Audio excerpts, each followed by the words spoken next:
Bienvenidos a otro episodio de Hombre al Agua. Hoy tengo el honor de poder entrevistar a un cineasta arequipeño que es editor, guionista, realizador de televisión y de cine. Además de eso, ha hecho teatro, es director de teatro. Hoy, en Hombre al Agua, Miguel Barreda Delgado.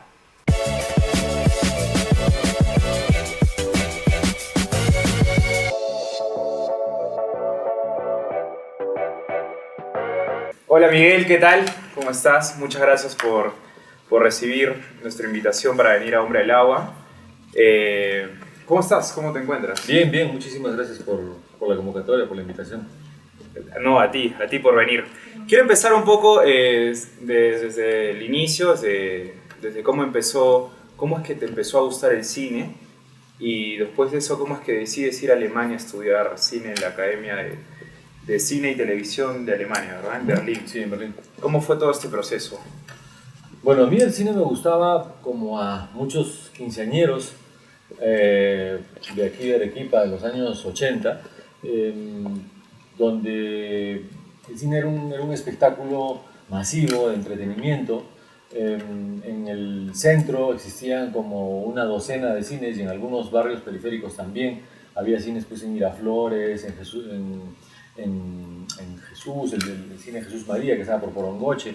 Había cines fuera del centro, el cine Danubio, en la calle Tasnegra. No sabía que había... estamos hablando de Arequipa. Estamos hablando de Arequipa. No sabía que había tantos cines. Había un montón de cines.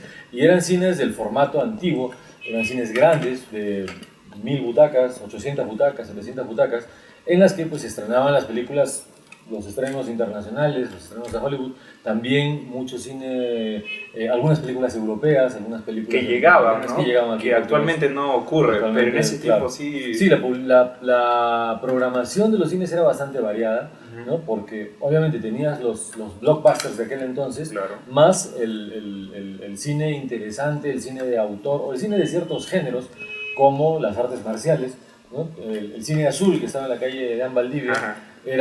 Su especialidad eran las películas de artes marciales. Entonces había cines por géneros y había cines también por tipos de películas, por estrenos.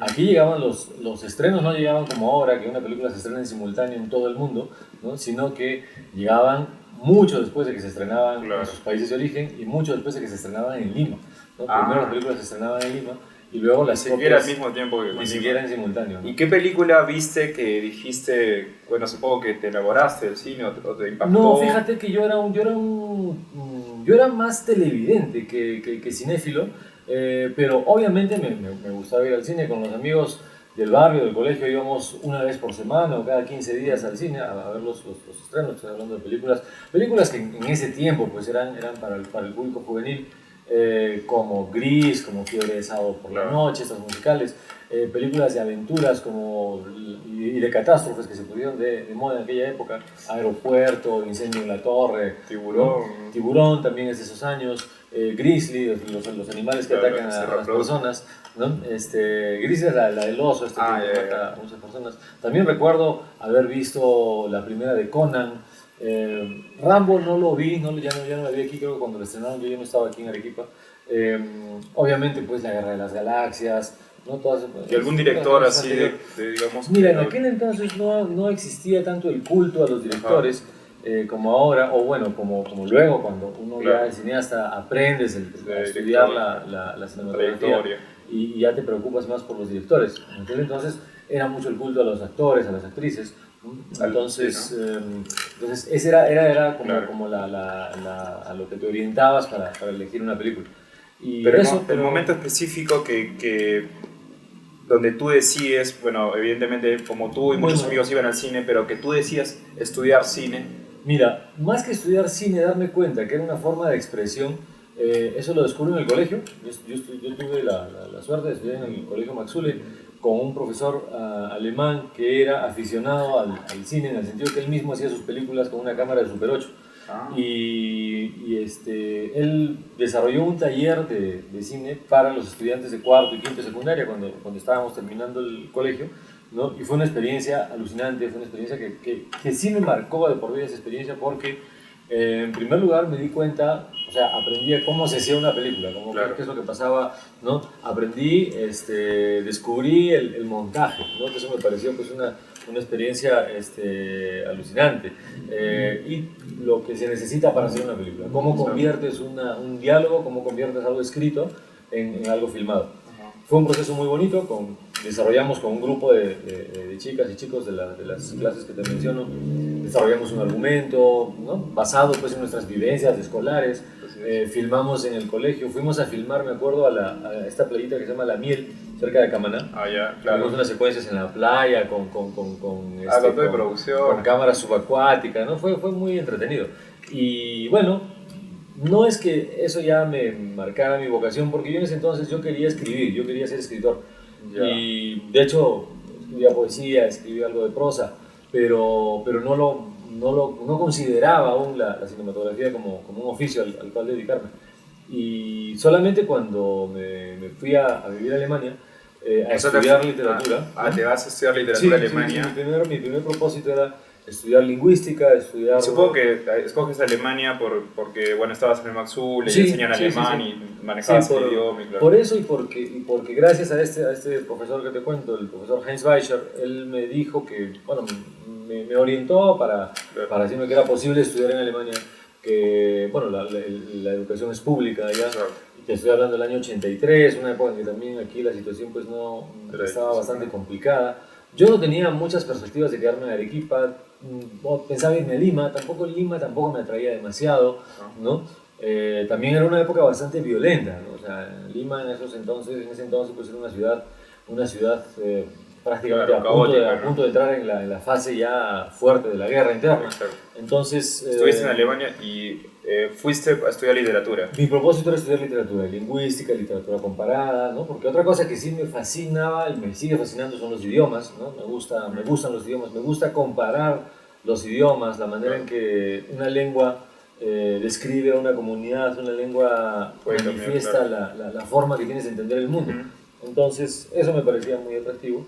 Y mientras estuve ya estudiando literatura, me di cuenta que mi vocación de escritor no era tan fuerte como yo lo pensaba, y ahí descubrí el cine como expresión, como forma de expresión aglomerante y total, ¿no? Porque en el cine puedes aplicar lo que te gusta de literatura, puedes aplicar los conocimientos científicos. Puedes hacer referencias también a la literatura, a la danza, al teatro, claro, a la música, todo, ¿no? Entonces, aparte de eso, pues, puedes aplicar todas esas artes y esos oficios.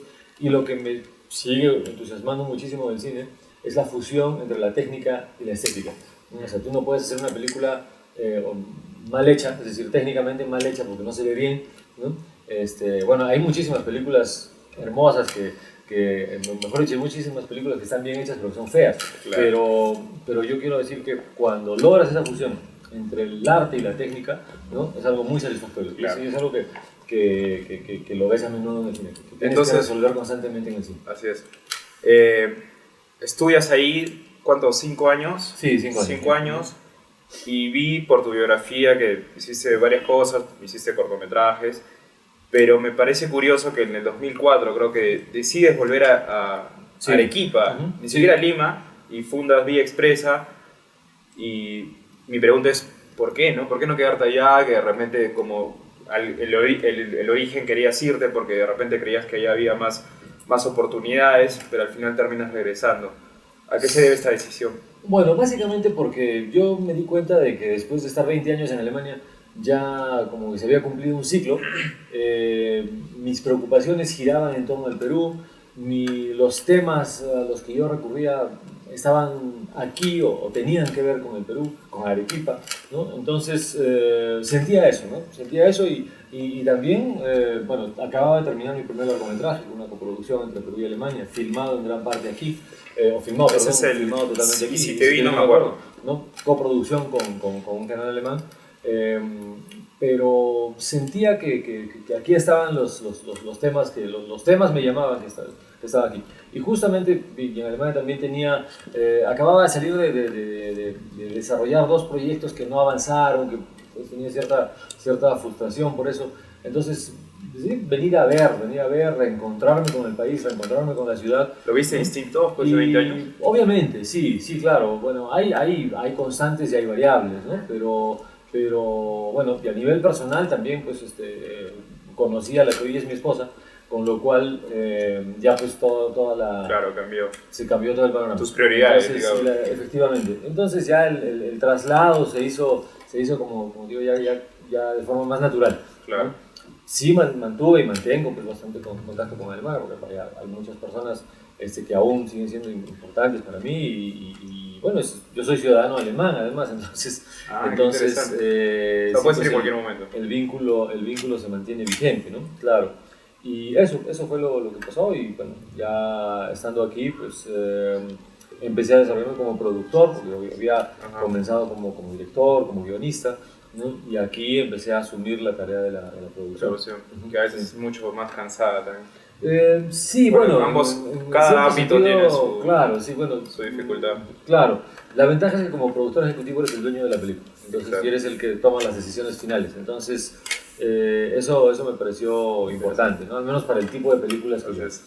Tengo anotado por lo menos 5 películas. Si te vi, no me acuerdo. Sí. A Day in Life, que es para un Es un concurso. corto, sí. ¿Es lo mismo que 48 horas? Es algo similar al 48 horas, creo que todavía se hace. En este caso era el 72 Hours in Project, que era realizar un largometraje en 3 días. Wow, sí. Debe ser difícil. De ahí viene Ana de Los Ángeles, que fue un pedido de las Beatas, creo. Efectivamente. En 2011 tenemos Encadenados, 2015, y ahora has hecho una película que se va a estrenar el primer trimestre del 2020, que se llama La Cantera. Sí. Antes de entrar a eso, quisiera preguntarte, que me da mucha curiosidad, ¿hacia dónde va el cine? ¿Hacia dónde va el cine? Y me refiero con el streaming, con Netflix, con Amazon, HBO. O sea, que ya no la gente, entiendo, ya no en un tiempo todo el cine va a ser por casa, pagado. Ya no creo que se va a perder esa mística de ir a una butaca, sentarte, escoger un horario, ver una película, quedarte ahí por un determinado tiempo. ¿Cómo lo ves? ¿Crees que ambas cosas pueden coexistir o va a terminar el cine evolucionando, por decir de esa manera, en pantallas más pequeñas? Bueno, de hecho ya está conviviendo el cine como lo conocemos hasta ahora, el cine como acto social de salir de tu casa, ir a un recinto en el que tú no tienes el control sobre la proyección, ¿no? En el que tú no decides en qué momento detienes la proyección y en qué momento la continúas, ¿no? Pues, tal como lo conocíamos, la forma clásica de consumir cine ya está coexistiendo con las formas actuales en las que tú, como consumidor, eres el que toma todas las decisiones acerca de lo que consumes, la hora y la manera en la que lo consumes. Puede ser en tu televisor de 80 pulgadas, en tu dormitorio, o yendo a la universidad, o mientras estás en el transporte yendo a otro lugar, ¿no? Una pantalla de 5 pulgadas. Entonces, yo creo que, bueno, como realizador, obviamente... yo vengo de una escuela en la que hemos consumido películas casi siempre en la pantalla grande, casi siempre en un recinto destinado para tal fin, ¿no? Y bueno, cuando pienso en hacer una película, pienso en esa forma de consumirla. Obviamente también pienso que ese producto se va a consumir de otras maneras, pero eso no, digamos, no estudio o no especulo sobre cuánto debe durar un plano para que no sea aburrido en un teléfono o qué tipo de encuadre debo evitar para que no se pierdan detalles en una tablet, ¿no? Eso para mí no es un criterio. Yo pienso en una pantalla de buenas dimensiones, de grandes dimensiones, y si hay un detalle que no se va a poder ver en un teléfono, pues lo lamento mucho. El consumidor quizás si haga una película exclusivamente para verse en teléfonos, porque yo creo que por ahí los realizadores pueden ir guiando también sus maneras de hacer cine. Yo te digo, claro, esta es una película exclusivamente para pantallas de un máximo de 5 pulgadas de diagonal. Entonces ahí ya tendré que respetar ciertos criterios estéticos, ciertos criterios técnicos, para que el espectador quede satisfecho con esa forma de consumirlo, ¿no? Es decir, que básicamente tú sí sigues creyendo en el cine y piensas hacer un cine para que se proyecte en una sala, en un recinto, con butacas, con gente. Y en conclusión, ¿crees que ambas cosas pueden coexistir? Por supuesto, y de hecho están coexistiendo. Y eso es algo que los cineastas no determinamos, ¿no? O sea, obviamente, mira, ahora grandes cineastas de las postrimerías del siglo XX, Scorsese, claro. está estrenando su película paralelamente, bueno, casi en simultáneo, primero en salas y una semana después en Irishman, ¿no?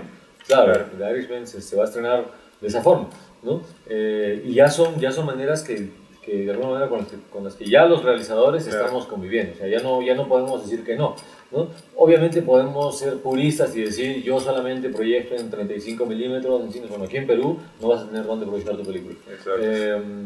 Bueno, pero... Es una realidad que es claro, pero inexorable. vuelvo a lo que sí para mí sería muy triste es tener que producir exclusivamente para pantallas de 5 pulgadas de diagonal, ¿no? O sea, si llega, sí sería para mí muy triste, porque yo sí, cuando hago una película así considero que el espectador merece ver algo que lo sobrecoja, o sea, que sea algo, porque el cine siempre viene de esa experiencia que es mucho más grande que la vida, como dicen los gringos, ¿no? It's bigger than life. Entonces, esa propiedad del cine y la cualidad del recinto, ¿no? Que es como un templo, ¿no? En el que entras y que hay que guardar silencio. Que te entregas a la proyección. Pero bueno, es una forma de consumir, porque hay por ejemplo, países como la India, donde el cine es meramente entretenimiento, aunque también hay producciones muy, muy, muy potentes, con mensajes muy intensos y que sociales, son productos de entretenimiento, ¿no? Y la manera de consumirlos es en recintos gigantescos, donde va toda la familia, donde la gente come, donde la gente grita, donde la gente canta las canciones, etcétera, etcétera. Entonces, no es esa solemnidad a lo que yo me refiero, sino al disfrute de la gran pantalla, ¿no? Y el gran sonido, ¿no? También. Porque sí es una pena que tú te pases 6 meses editando un sonido para una mezcla 5.1 y escuchas, ¿no? Para que después la escuches con unos audífonos cuya definición pues, es más que dudable. Así es. Quedó claro. Cuando llegas a Arequipa, entiendo, comienzas a hacer teatro. No sé si lo hiciste antes, pero posiblemente sí. Que hiciste Sepulcro en 2007, Paradero Final 2008, La Ratonera 2009, que me pareció muy interesante. Y bueno, ahora Troyanas, que estamos en las últimas semanas. ¿Cómo nació en ti también esta pasión por el teatro, por hacer teatro? ¿Puede un director de cine hacer teatro? O como dicen los puristas, que cada uno tiene que estar en su ámbito. Y bueno, ¿por qué actualmente también te dedicas a hacer teatro? Mira, yo creo que los puristas en ese sentido no tienen mucho futuro, ¿no? O sea, siempre los puristas digamos, si fuéramos tan puristas que solamente nos nutríamos de agua, no nos va a ir muy mal, pues, ¿no? O si soy tan purista que solamente como un tipo de cosas. Yo felizmente soy un humano omnívoro, es un privilegio que tenemos muchos humanos de poder comer cualquier cosa, para subsistir, para nutrirnos, para aprovechar, para conocer. Y para disfrutar. ¿No? Entre otras cosas. Entonces, no creo que un director de cine no pueda hacer teatro ni viceversa, ¿no? Como dices, ese tipo que se cree que es una película, es un diseñador de modas, que se cree que es una película y puede crear una película extraordinaria. Animales Nocturnos creo que es el diseñador. Por ejemplo, ¿no? O un futbolista puede dirigir una película. El oficio del cine es tan loco que incluso alguien con cero formación cinematográfica puede dirigir una película. Si está rodeado de especialistas. ¿Y a ti como realizador, ¿no? ¿Te incomoda? Para nada, o sea, ahorita se pueden hacer películas con un iPhone, que hay películas ya hechas. Mira, o sea, si yo tuviera ahora 18 años y me gustaría mostrar mi entorno y mis vivencias de manera audiovisual y mi única herramienta es un teléfono, obviamente que la voy a usar. Y obviamente que voy a aprender a usarla bien, a sacarle el máximo provecho y hacer algo que sea conmovedor, ¿no? Si se puede exhibir eso en una pantalla grande, tanto mucho mejor, ¿no? Pero, ¿y el teatro? Ahí volviendo a tu pregunta, pues mira, a mí el teatro me gustaba como consumidor, como la experiencia propia, solo la tenía como actor en las obras que montamos en el colegio, ¿no? Pero luego cuando estudiaba cine, sí consumía teatro, iba a teatros porque por ver el trabajo de actores, de actrices, ¿no? A veces como director buscas actores, buscas actrices que están en el teatro, ¿no? Y el teatro muchísimas veces me gustaba mucho también la performance. Estoy hablando de Berlín en los años 90, donde pues, se podían ver cosas muy, muy, muy locas, ¿no? Que ahora ya son mainstream, pero que hace 30 años pues eran vanguardia, eran innovadoras, ¿no? Tipos que hacían conciertos de música con aspiradoras o que dibujaban lienzos sacándose sangre con una jeringuilla y lo chispoteaban a un óleo, a un lienzo. Moderno, ¿no? No, claro, entonces, y esas cosas pues lo impactaban o no, te hacen investigar, te entusiasman para buscar más cosas. Había unos unipersonales impresionantes, ¿no? De actores que eso, se mandaban monólogos de 1 hora, de 1 hora y media, ¿no? Cosas muy, muy, muy bacanas. Y bueno, sí, entonces siempre hay un enorme respeto y una gran admiración hacia el teatro, y bueno, son como parientes que van por caminos paralelos, pero nunca me había dado ganas de dirigir teatro, ¿no? Siempre. Ya. Eso no. Y cuando vuelvo aquí a Arequipa, el año 2007 me convoca Doris Guillén y ella me propone dirigir una obra, dirigirlos a ellos, que estaba montando Que es una comedia, creo, ¿no? Una comedia macabra que se llama Sepulcrum, de un autor ecuatoriano, si no me recuerdo, Eduardo Bonafede, o argentino, no recuerdo bien. La cosa es que está el texto, ¿no? Y yo le propongo a Doris hacer una adaptación en la que hay elementos cinematográficos, en cierto modo, y esto, porque es una comedia que la montamos en un escenario así que parecía una película expresionista de los años 20, Yeah. ¿no? Todo el vestuario era en blanco y negro, los actores estaban maquillados de manera que Y que Doris creo que tenía Doris estaba metida en un cuerpo, súper gordo, como 4 veces el volumen de ella.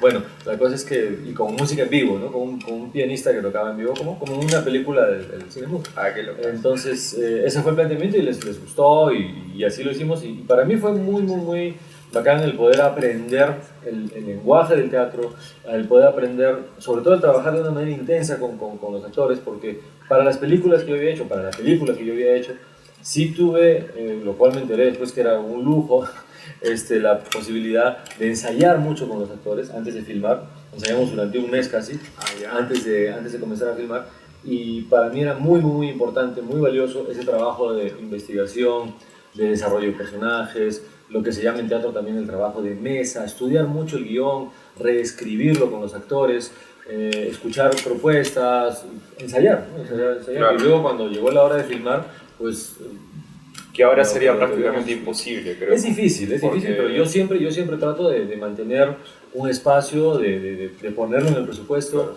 de que la etapa de ensayos antes de filmar tiene que estar. Sí, porque claro, es bien difícil también como actor que te digan, quiero esto, quiero que transmitas esto, sí. Y quieras que viva este diálogo, entonces... Además como actor de cine, tú estás expuesto a la discontinuidad, ¿no? Porque no se filma en orden cronológico, ¿no? Y puede ser que en un mismo día tengas que filmar el inicio de la película y el final, cuando hay una evolución emocional en tu personaje tremenda, ¿no? Y como actor tienes que brindarlo. Entonces, si has ensayado, si conoces bien el personaje, si has tenido la posibilidad ya de haber probado varias cosas anteriormente, eso facilita mucho el trabajo en el set. Entonces, entonces cosas puntuales que te gustaron del teatro, ¿no? Claro, trabajar el texto, revisarlo, hacer un estudio de personaje. Por supuesto. ¿Y qué notas diferente entre el teatro y el cine, y qué notas en la similitud? Bueno, la gran diferencia obviamente pues es el estar en vivo, ¿no? El teatro es en vivo, en el teatro no tienes posibilidad de equivocarte, no tienes margen de error, ¿no? Eso es lo que me pone muy paranoico, por eso, bueno, hicimos con Doris, con Artescénica, hicimos 3 obras seguidas, ¿no? Hasta 2009. Y luego paramos, sino porque Artescénica siguió produciendo, yo también ya me involucré más en la producción, bueno, vino la película Ana de los Ángeles y vinieron ya otros proyectos, entonces ya como que dejé ahí el cajón del teatro, lo cerré por un tiempo, y ahora nuevamente también, gracias a otra convocatoria de la misma Doris, nos haciendo Troyanos, cuyo texto es fantástico, ¿no? Entonces, es Eurípides, adaptado por un dramaturgo español, ¿no? Pero es un texto fantástico. Y bueno, como te decía, para mí básicamente la principal diferencia radica en la inmediatez del teatro, el hecho de que sea en vivo, es un espectáculo en el que estás viendo a los adrenalínico, ¿no? Totalmente, ¿no? Por eso yo, por más que a veces veo por motivos de consulta o no sé qué, una obra de teatro filmada, pues no tiene valor como visual, ¿no? Incluso alguna vez hemos hecho con grupos de teatro que hemos filmado la puesta en escena, Sí, ¿no? sí, Le hemos dado un toque cinematográfico así, pero te das cuenta que sí, que no es lo mismo, ¿no? Entonces, esa es la enorme diferencia. Y la otra, claro, la manera de, las cuestiones técnicas que son Claro, propias de, y aunque ahora hay sí, una tendencia a la naturalidad, entre comillas, en el teatro, ¿no? Que, si haces un efecto tiene que ser lo más real posible, porque claro, si quieres ver a alguien que le corta la cabeza a una persona, pues es una película en que realmente alguien le corta la cabeza a una persona, no. y en el teatro ya no puedes simularlo, ¿no? Ya no puedes, la convención con el público Y cada vez la gente quiere ver más realismo, creo. y la convención ya perdió la inocencia, ¿no? O sea, la actitud del público hacia el teatro ya es otra, ¿no? O sea, ya sabes. Entonces ahí me parece que hay una gran oportunidad de ofrecerle algo al nueva propuesta, ¿no? que no le pueda ofrecer el cine o el videojuego, ¿no? Porque ahí también es otra porque te separas forma de una pantalla, ¿no? Claro. Hablemos un poco, para ir concluyendo, de tus películas. Bueno, vas a estrenar dentro de poco, ya lo has presentado en el Festival de Lima, La Cantera. Cuéntame un poquito, a grandes rasgos, cómo fue el proceso de cada una y ir concluyendo con Encadenado, con La Cantera, que se estrena, por lo que sé, en el primer trimestre del 2020. Cómo fue el proceso, más o menos. Para después hacerte un ping-pong y terminar la entrevista. Entonces, cuéntanos sobre tus películas, cómo te animaste a hacerlas.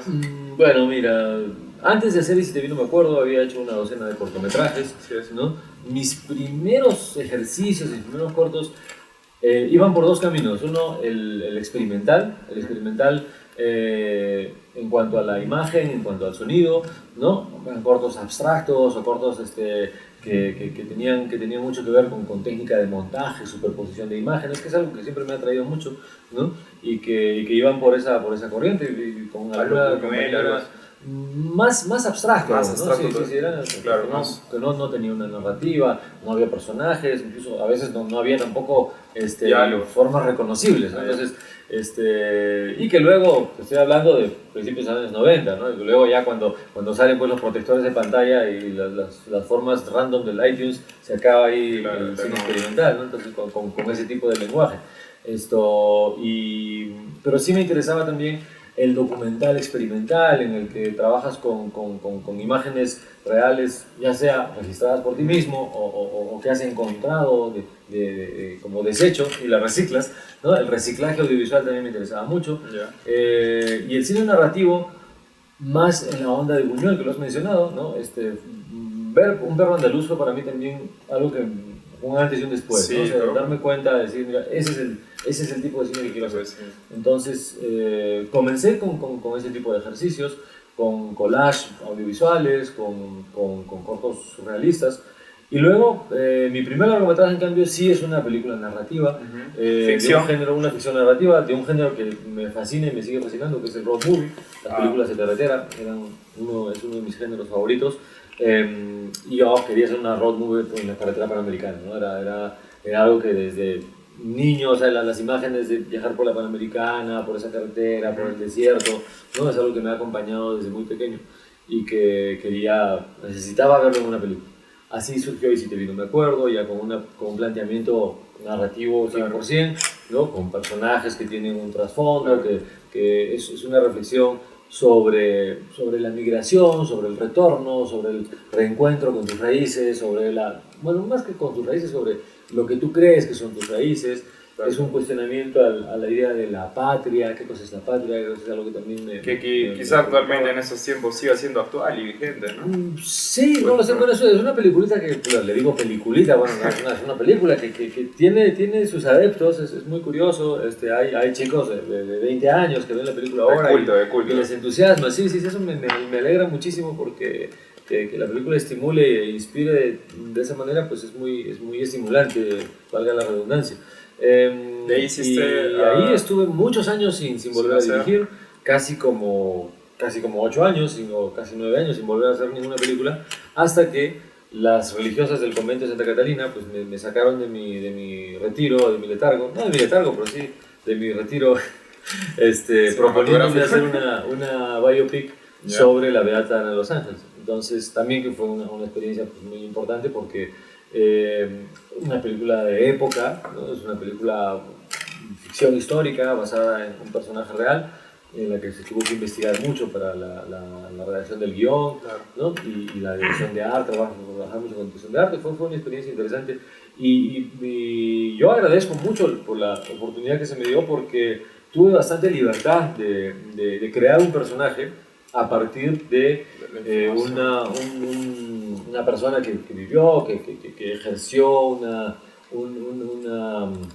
función importante en la sociedad arequipeña en ese entonces, ¿no? Y me sirvió para conocer muchas cosas sobre la ciudad. Y en ese sentido, pues, sí fue una experiencia muy De ahí pasaste a Encadenados. Encadenados es un proyecto que surge...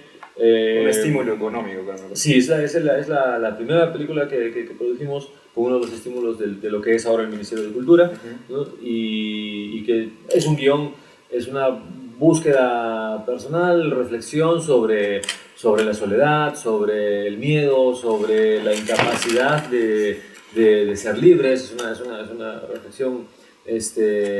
También hay un retrato social, filosófico, una manera de entender la sociedad como el entorno en el que yo vivo, y una visión quizás un poco pesimista en algunos casos, pero porque son retratos de personajes muy degradados, ¿no? Entonces, recuerdo el de Marta Rebaz. Ajá, sí.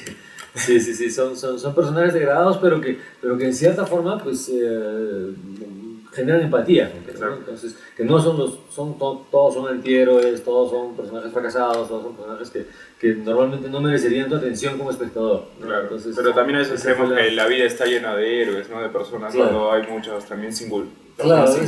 Pensamos que la ficción necesita héroes, que la ficción necesita problemas resueltos, que la ficción necesita grandes momentos de emoción, y Encadenados más bien le da la contraria a esa postura. Y por último, tu última película que ya se estrena, La Cantera. Pues, ¿qué nos puedes decir sobre ella? La Cantera es también un proyecto que lo tengo desarrollando durante muchos años. La mayoría de proyectos tienen muchos años de fermentación, y La Cantera es uno de ellos. Es una película inspirada en Hamlet.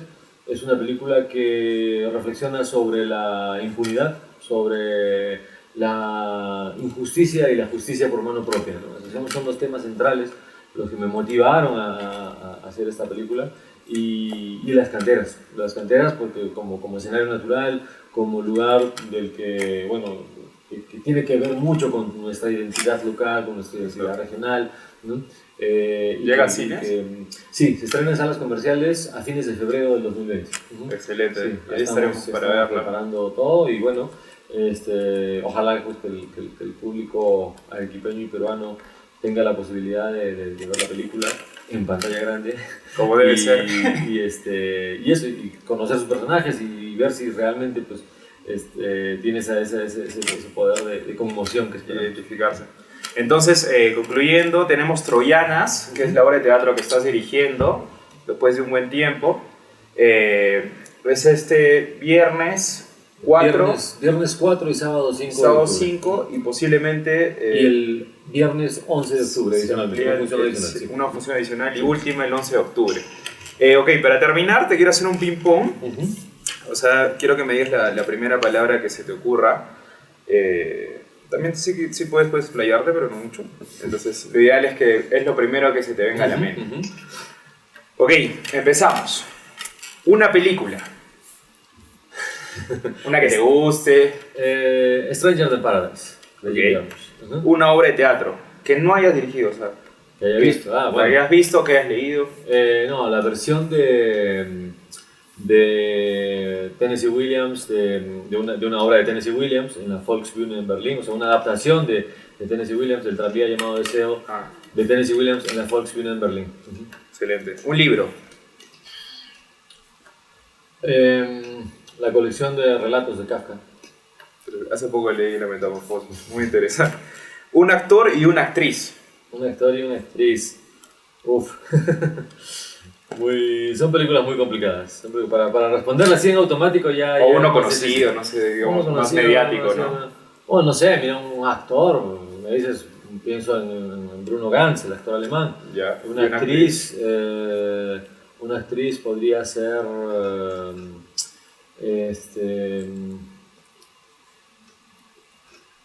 Meryl Streep. Tengo que rescatarlas Sí, no, es que bueno, hay actrices bastante. que vean, bueno, Sofía Loren, que es eterna.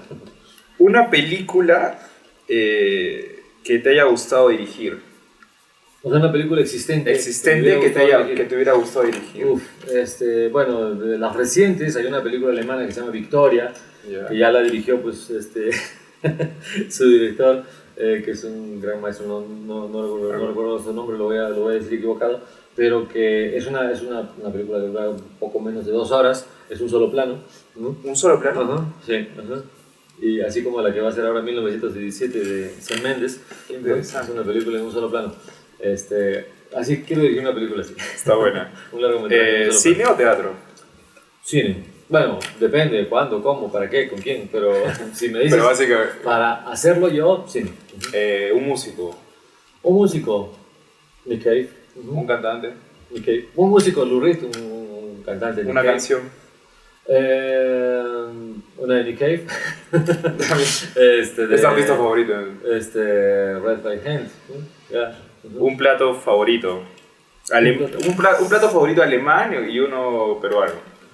En Alemania, bueno, ya por necesidad me acostumbré a disfrutar muchísimo la currywurst berlinesa, que es una salchicha frita o asada, ¿no? Con papas fritas, una salchipapa, ¿no? Pero hay un tipo de salchicha que se llama Krakauer, que es de carne molida, es muy, muy interesante, que es como de tocino así embutido, ¿no? Sí, riquísimo. sí, muy, y una peruana. Todo lo de la picantería arequipeña.